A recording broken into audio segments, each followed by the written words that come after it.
All right, guys. So it's Thursday. It's kind of like my relaxed day between housework and just to break up the week. So I decided to come out here and do a couple of things. I'm not going to degree the cam today, but I'm going to do everything else today.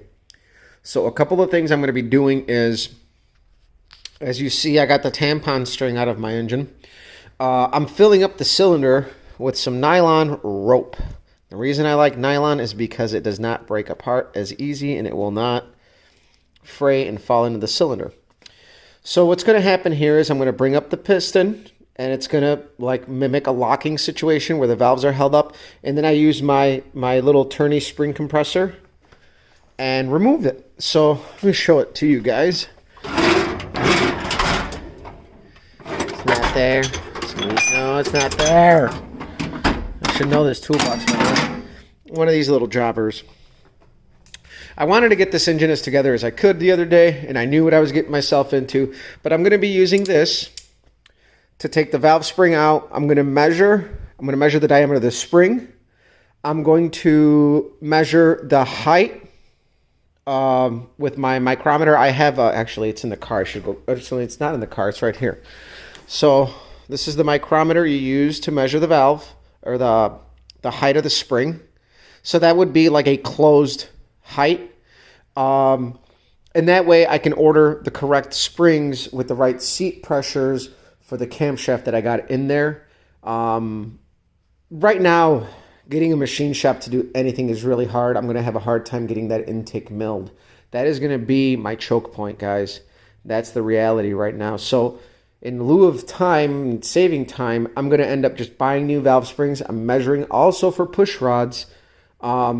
So at the same time, once I check, I'm going to remove this, and I'm going to go ahead and put in my checking springs in there and go for it and check for push rod length, and then we'll be ready for that stuff. So I'm just getting a couple little things out of the way, and then I'll probably degree the cam another day, because degreeing the cam can go one of two ways. Either I'm going to hit the numbers right away and be happy, or it's going to be a back and forth battle. But the way I like to do it is I'll check the intake center line, and then from there I'll just check my opening and closing sequences and relate them to my intake center line depending on where I choose to install it. So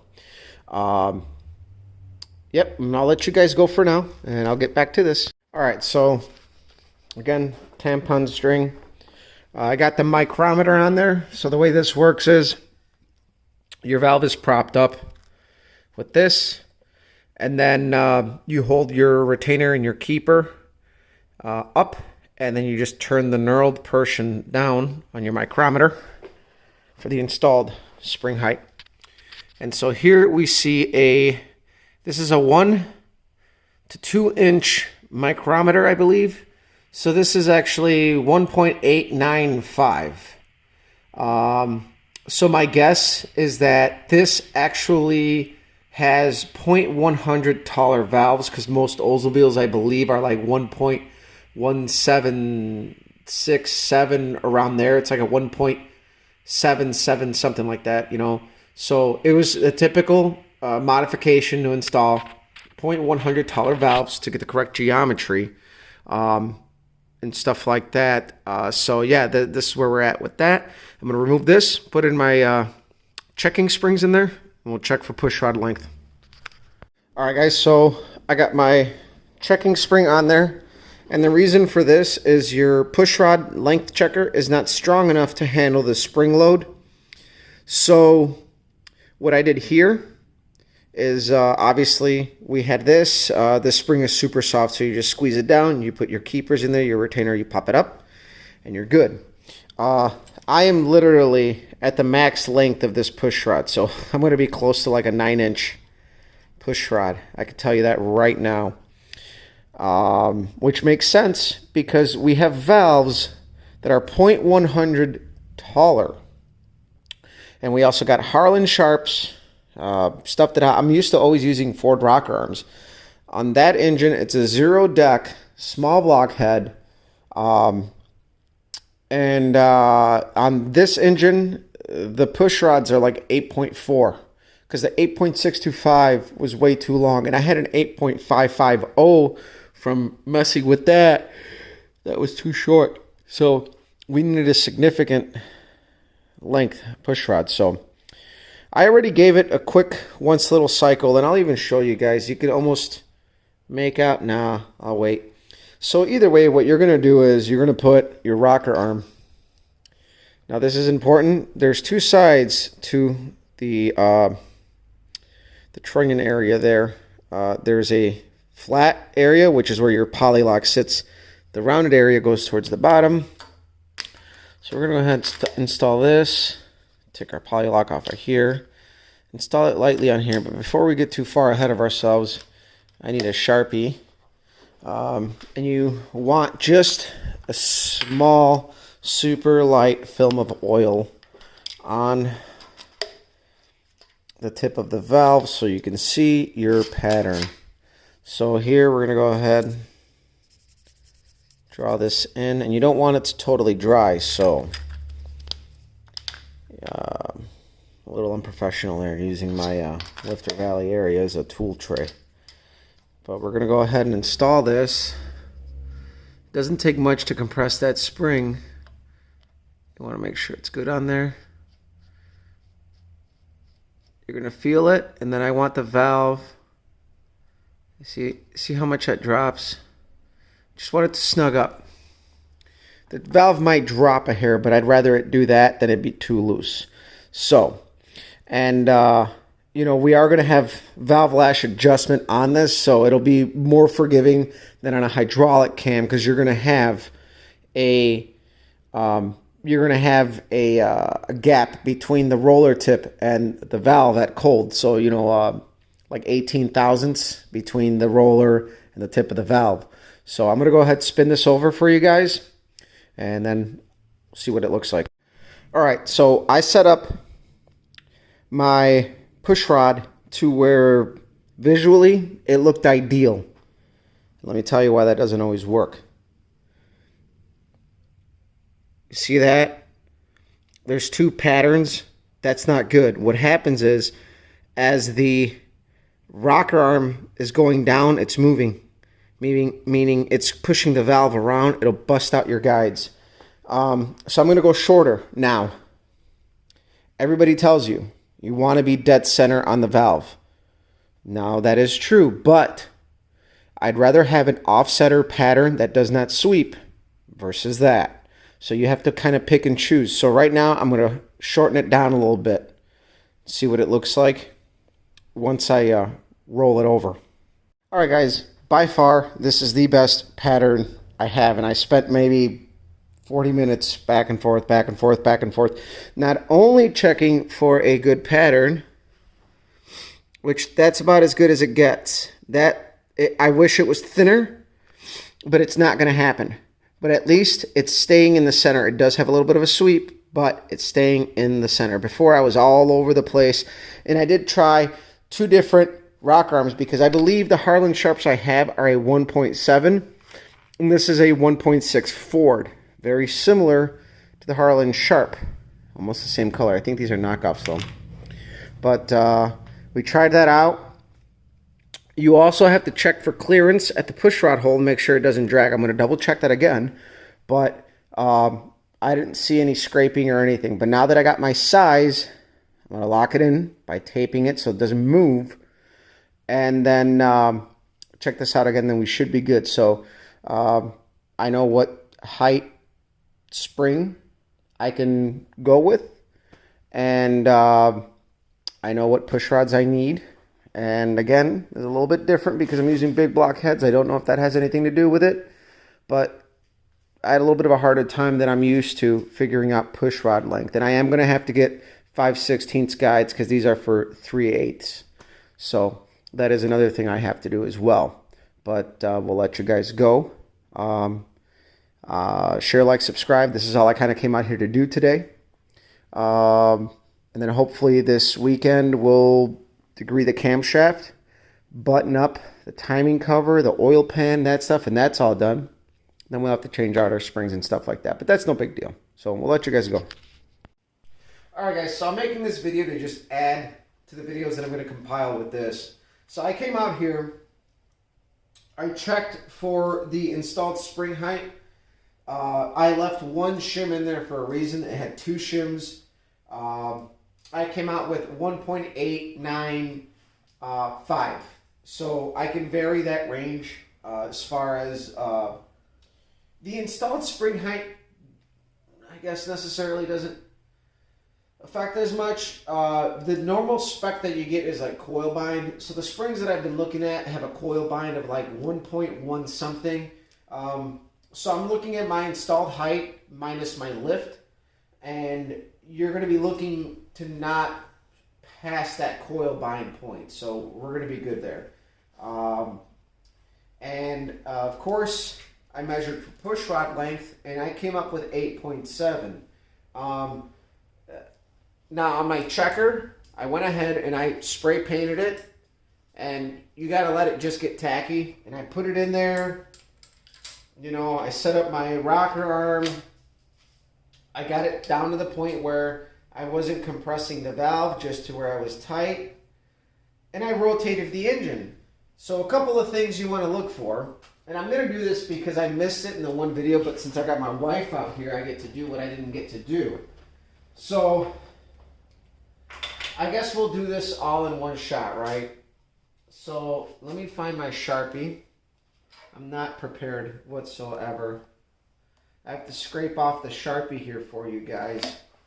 We're going to go ahead, apply new Sharpie. We're going to do one rotation. I'm going to tell you guys a couple things to look for.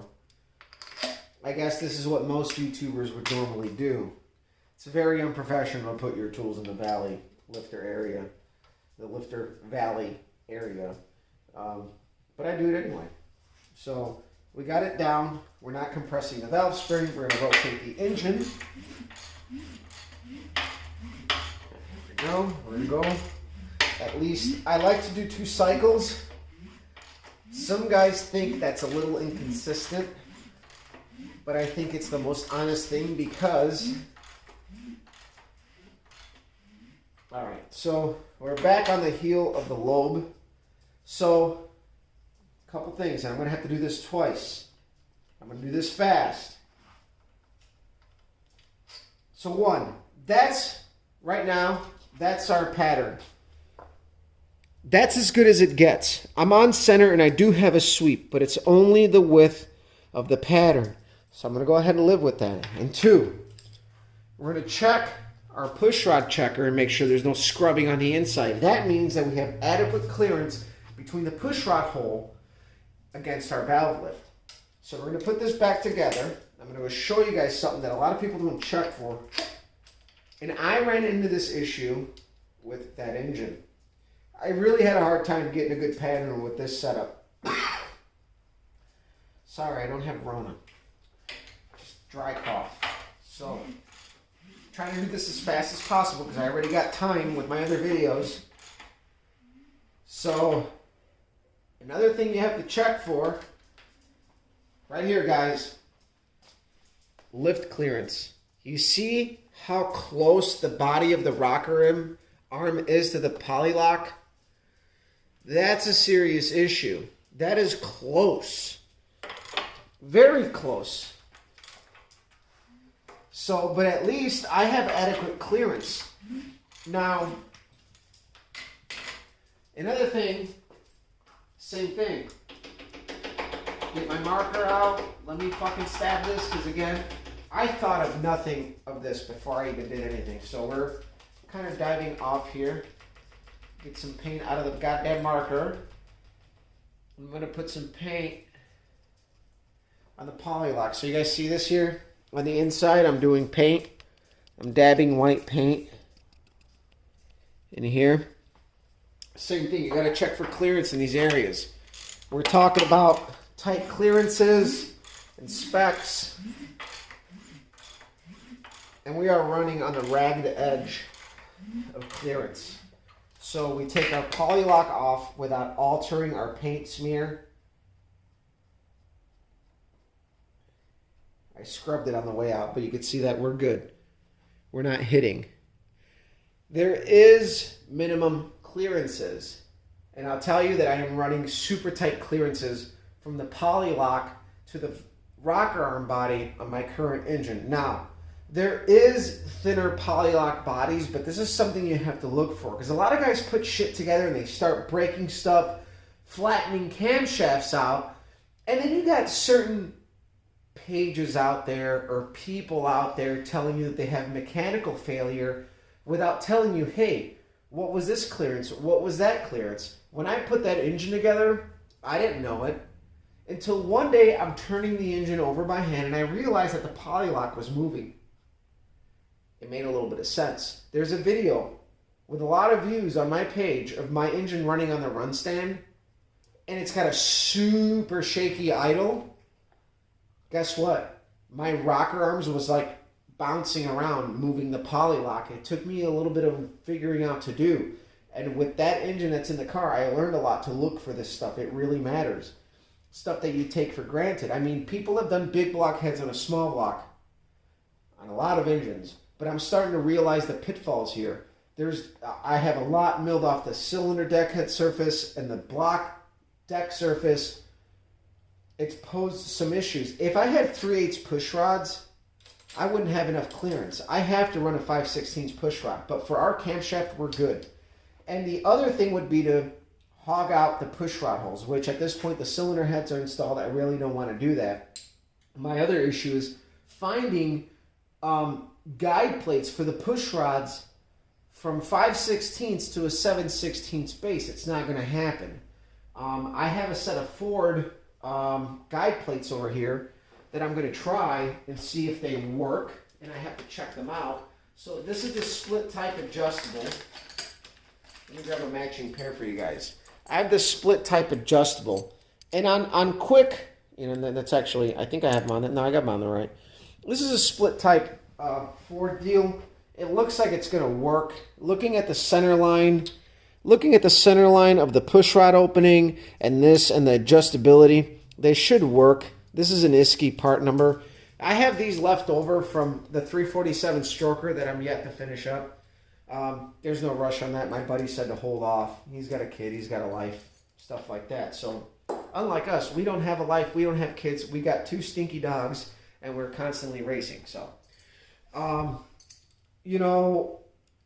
this is shit that you run into, and this is what makes or breaks an engine when you're putting it together.